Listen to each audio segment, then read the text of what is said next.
السلام علیکم دوستو، یہ کہانی بالکل سچی ہے۔ یہ کہانی میں نے اپنے قریبی دوست سے سنی تھی جو کہ اس کے ساتھ کچھ سال پہلے پیش آئی۔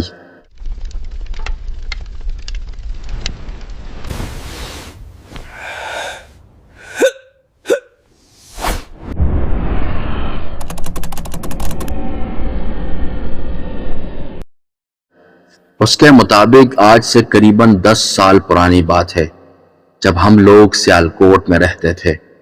جس گھر میں ہم رہتے تھے وہ گھر ہم نے کرائے پر لیا ہوا تھا، اور اس کا مالک مکان انتہائی بری نیچر کا بندہ تھا۔ ہر مہینے کرایہ بڑھا دیتا تھا، اور جب بڑھانے کی وجہ پوچھو تو لڑنے لگ جاتا۔ کچھ ماہ تک تو یہ سب چلتا رہا، پھر میرے والد صاحب نے ایک اور گھر دیکھ لیا۔ اس گھر کا کرایہ تو مناسب تھا ہی، اس کے ساتھ ساتھ مالک مکان بھی بہت اچھی نیچر کا لگ رہا تھا۔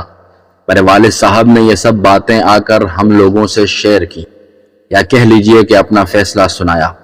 ابھی مہینہ پورا نہیں ہوا تھا، اس لیے ہم نے کچھ دن اس گھر میں مزید رکنے کا سوچا۔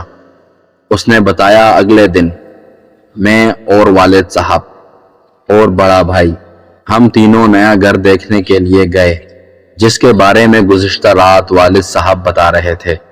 یہ گھر ہمارے اس وقت کے موجودہ گھر سے کچھ فاصلے پر تھا۔ یہ ایک نئی آبادی تھی، مطلب کوئی نئی جگہ تھی، جیسے آج کل ہاؤسنگ سوسائٹیز ہوتی ہیں، شاید اسی طرح کا کچھ کہہ لیں۔ یہ گھر آبادی سے کافی فاصلے پر تھا، اور اس کے نزدیک بھی ابھی تک کوئی گھر یا عمارت تعمیر شدہ نہیں نظر آئی، بس مکمل میدان نما سا علاقہ تھا۔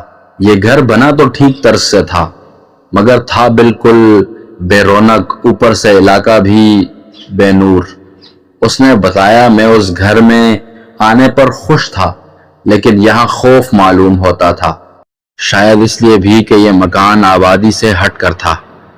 والد صاحب اس مکان کو ہاتھ سے جانے نہیں دینا چاہتے تھے، اور وجہ یہ بھی تھی کہ اب وہ پرانے مالک مکان کے ایٹیٹیوڈ سے تنگ آ چکے تھے، اور شاید اس لیے بھی کہ اس کا رینٹ بھی مناسب تھا۔ یہاں سب کچھ نارمل تھا، پر معلوم نہیں کیوں ایک نحوست محسوس ہونے لگی تھی۔ میں اس بات کو لے کر تھوڑا گھبرا رہا تھا، ایک ڈر سا محسوس ہوتا تھا اس گھر کو دیکھ کر۔ اوپر سے صحن میں ایک پرانا برگد کا درخت لگا ہوا تھا، جو دیکھنے میں بے حد پرانا تھا۔ اس کی شاخیں ایسے معلوم ہوتی تھی جیسے کوئی بال کھولے ہمیں مسلسل دیکھ رہا ہے۔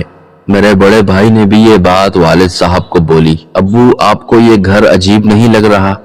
جس پر والد صاحب نے بس اتنا ہی کہا، نہیں مجھے تو سب کچھ نارمل لگ رہا ہے۔ اس نے بتایا کہ اس گھر میں کچھ بلیاں بھی نظر آئی، اور عجیب بات یہ تھی کہ وہ بلیاں ہم لوگوں سے بالکل بھی خوف زدہ نہیں تھی۔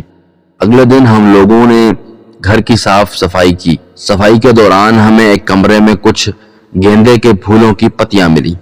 بعد میں معلوم ہوا کہ یہ پھول ہندو لوگ اپنی عبادت کے دوران استعمال کرتے ہیں۔ خیر 2 دن بعد ہم لوگ یہاں شفٹ ہو گئے۔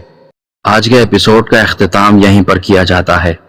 اگلے ایپیسوڈ تک رسائی حاصل کرنے کے لیے ہمارے چینل کو سبسکرائب کریں اور بیل آئیکن کو بھی پریس کریں، تاکہ نئے آنے والا ایپیسوڈ آپ تک پہنچ سکے۔ شکریہ۔